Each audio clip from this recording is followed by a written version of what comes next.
Welcome to সাইকোলজিস fair. কিছু ভিডিওতে আমি অলরেডি তোমাদেরকে বই নিয়ে অনেক কিছু সাজেশন দিয়েছি, অনেকগুলো বইয়ের কথাও বলেছি। কোন বইটা তোমাদের জন্য ভালো হবে, যারা বাংলা ভার্সন নিয়ে পড়ছো তাদেরকেও বেশ কিছু বইয়ের কথা বলেছি, এবং যারা ইংলিশ ভার্সন নিয়ে পড়ছো তাদেরকেও বেশ কিছু বইয়ের কথা বলেছি। আজকে আমার এই ভিডিওটা করার অর্থ সেটা হলো সময়। অর্থাৎ বই জোগাড় করলাম, নোট বানালাম বা নোটপত্র তৈরি করলাম বা নোটপত্র জোগাড় করলাম, শুধুমাত্র পড়াশুনো করে গেলাম পরীক্ষার সময়, আর পরীক্ষাটা অর্থাৎ অপশনাল পেপারটা আমি উতরে দিয়ে চলে এলাম, এরকম যদি কেউ ভেবে থাকো বা এরকম যদি কেউ বা কারা ভেবে থাকছো, তাহলে কিন্তু সেটা সম্পূর্ণভাবে ভুল। নোট তৈরি করাতে কোনো ভুল নেই, সেটা খুব ভালো কাজ। নোট নিজে থেকে বানিয়ে সেটাকে পড়ছো, সেটাও খুব ভালো কাজ। কিন্তু তার পাশাপাশি যেটা সবথেকে বড় জিনিস সেটা হচ্ছে সময়। সময় মানে তোমরা যেটা ভাবছো যে সাইকোলজিকে সময় দিতে হবে, এটা বলবো, এটা তো একটা ফ্যাক্ট আছেই, কিন্তু আজকে আমি এটার থেকেও যেটাতে ফোকাস করছি সেটা হচ্ছে লেখার সময়। কতটা লিখব, পড়লাম প্রচুর কিছু, ইনফরমেশন নিলাম প্রচুর কিছু। ম্যাম 4-5টা বইয়ের কথা বলেছে, 4-5টা বই থেকে ইনফরমেশন নিলাম, নোটস বানালাম, একটা প্রশ্নের 3 পাতা নোটস, 4 পাতা নোটস বানিয়েছি। পরীক্ষার সময় প্রশ্ন এসছে, সেটাই কমন পেয়েছি, তাহলে এবার লিখতে হবে। সব জানি, সব প্রশ্ন একদম কমন, লিখব, কিন্তু সময় কোথায়? সেটা তো বেরিয়ে গেল, সে তো চলে গেল। অর্থাৎ সময়টা চলে গেছে, 3 ঘন্টা শেষ, আমার তো কিছুই লেখা হলো না। আমি 2টো গোটা কোশ্চেন ছেড়ে এলাম। পরীক্ষার পর যখন তোমরা দিয়ে বেরো, তখন তোমাদের মুখ থেকে এরকমই কিছু শব্দ বা বাক্য আমি শুনতে পাই যে 20 নম্বরের একটা কোশ্চেন সময়ের জন্য লিখতে পারলাম না। তো এইটা কিন্তু একটা অত্যন্ত লজ্জাকর কাজ, যে সময়ের জন্য একটা কোশ্চেন আমি লিখে আসতে পারলাম না। লজ্জা বললেন, অনেকে হয়তো ভাবতে পারো ভিডিওটা দেখতে দেখতে, লজ্জাকর কাজ বললেন? অবশ্যই।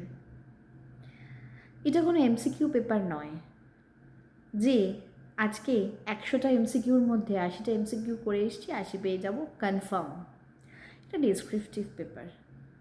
200 নাম্বারের প্রশ্ন লিখে এসছি, 200টাও নয়, 200 নাম্বারের প্রশ্ন লিখে এসছি, তার মানে আমি বলতে পারবো যে আমি 200তে 200ই পাবো? পারবো না তো বলতে। তাহলে আমি যদি অলরেডি 20 নাম্বার বা 40 নাম্বার ছেড়ে আসি, আমি তো এমনি কম্পিটিশান থেকে ছিটকে গেলাম। আমার তাহলে আর পরীক্ষায় বসার কি কোনো মানে থাকলো? থাকলো না তো। তাহলে শুধুমাত্র বই জোগাড়, নোটপত্র জোগাড় এগুলো করলে কিন্তু হবে না। সময় ধরে বাড়িতে লেখার প্র্যাকটিসটা করতে হবে। অর্থাৎ অপশনালকে সময় দিতে হবে, এবং অপশনালের যেটা সবথেকে গুরুত্বপূর্ণ জিনিস সেটা লেখা প্র্যাকটিস। শুধুমাত্র সাইকোলজি বলে নয়, যে কোনো ধরনের অপশনাল, যে কোনো ক্ষেত্রেই লেখাটা কিন্তু অত্যন্ত একটা গুরুত্বপূর্ণ কাজ। সময় ধরে ধরে লিখতে হবে। 40 নম্বরের প্রশ্ন কটা আসে? 5টা। তাহলে এক একটা 40 নম্বরের প্রশ্নে আমি কত করে সময় পাচ্ছি? 27 থেকে 28 কি 29 বা 30 মিনিটই ধরলাম। ওই যে 40 নম্বরের প্রশ্নটা রয়েছে, সেই 40 নম্বরের প্রশ্নে 5, 10, 15, 20 এরম ডিভিশন আছে। তাহলে একটা 5 নাম্বারের জন্য আমি কতটা সময় নেব, একটা 10 নাম্বারের জন্য আমি কতটা সময় নেব, এগুলো যদি আমি বাড়ি থেকে ক্যালকুলেশন করে না নিয়ে যাই, আমি পরীক্ষার এনভায়রনমেন্টে বসে ক্যালকুলেশন করে আনসারটা নামিয়ে দিয়ে আসতে পারবো তো? আমার তো প্রশ্ন কমন। কিন্তু লিখতে পারলাম না। আমার মনে হয় এর থেকে দুঃখ বোধহয় আর আমাদের হয় না।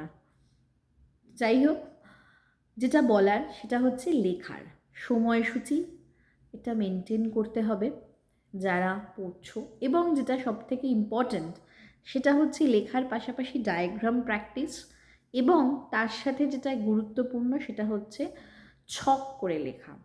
কতটা লিখবো, একটা প্রশ্ন লিখছি, সেই প্রশ্নটা 5 নম্বর দিয়েছে, 5 নম্বরের প্রশ্নে কতটা লিখতে হবে, 10 নম্বরের প্রশ্নটা ঠিক কতটা লিখবো, কোন পয়েন্টটা ইম্পর্ট্যান্ট, কোন জায়গাটা বেশি গুরুত্বপূর্ণ, কতটা লিখবো, কতটা লিখবো না সেটাও কিন্তু আমাদেরকে জানতে হবে।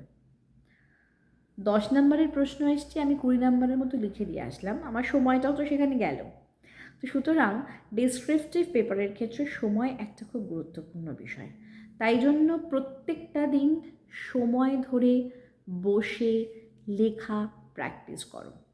আর এই যে বললাম 5 নম্বরের জন্য কতটা লিখবো, 10 নম্বরের জন্য কতটা লিখবো, 15 নম্বরের জন্য কতটা লিখবো, এইটা নিয়ে আরেক দিন অন্য কোনো একটা ভিডিওতে তোমাদের সাথে আলোচনা করব।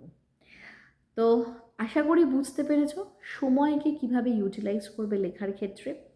ঘড়ি ধরে বসে বসে জিনিসটাকে লেখো, এটা লিখতে কতটা সময় লাগছে, ওটা লিখতে কতটা সময় লাগছে, আগে সেটা আইডেন্টিফাই করো। একটা 5 নম্বর প্রশ্ন লিখতে আমার কতটা সময় লাগছে এবং কতটা সময়ের মধ্যে দেওয়া উচিত, এই জিনিসটা একটু বোঝো।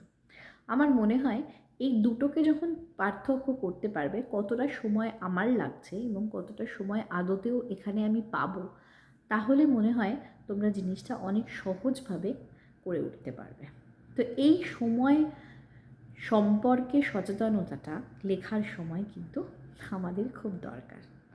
ওকে, তো চলো, ভালো লাগলে ভিডিওটাকে অবশ্যই লাইক এবং শেয়ার করে দিও, আর চ্যানেলটা সাবস্ক্রাইব করো। Bye bye.